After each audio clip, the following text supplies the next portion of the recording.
jechuun garuu dhibee haala hin qabne waraana nageenyaati kan sagalee hin qabne ofiin wal dhiphisuu eenyuuf bal'isuufi of shakkuun wal yakkuun eenyu haa gammaduufi.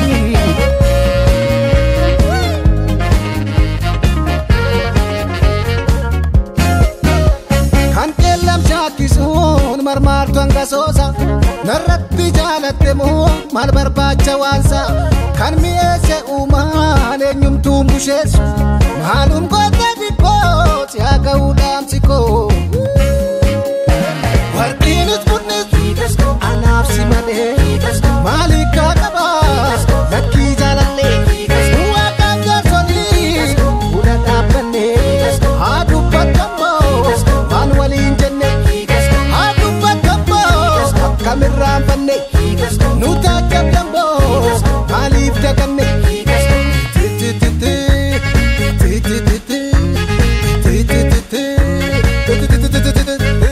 simbo kopsimbo damnaan ofira natti dhaamota eenyunaaf hubata dhiyaate malee narraa fagaata lakkii wal malee nutti dhaamota.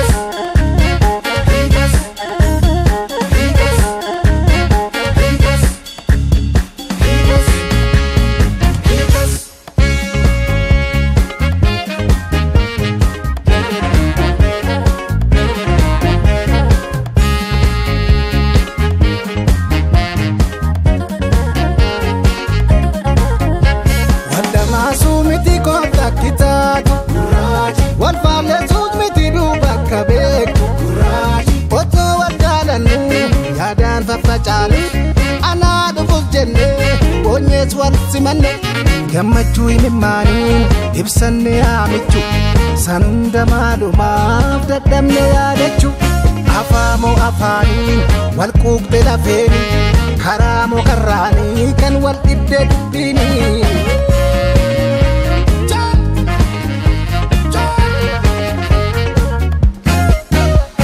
Afaanii fuudhee afaan wal keenyee mijuu egeree keenyaatu namne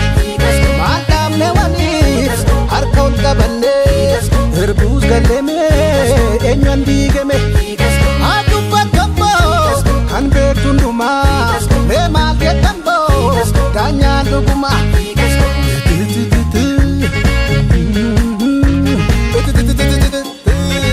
Mas cakasi, indas fudacho, itundas gatu, askota lala, manino itu.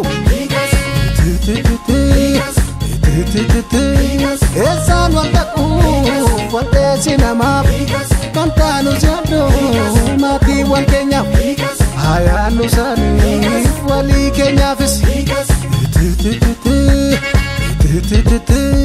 asin jennati nachis jennasi nakam gonume dubsa fudela kiddu tamalle ijon tabicha eenyuun komachuu nutu wal garreeffachaa hagam jiraachuu wal nyaaraan gochaa.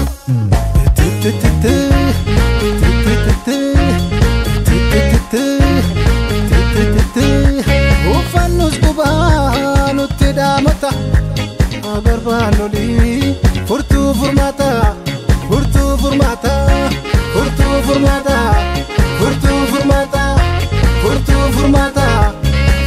Furmata, furtu furmata, furtu furmata, furtu furmata.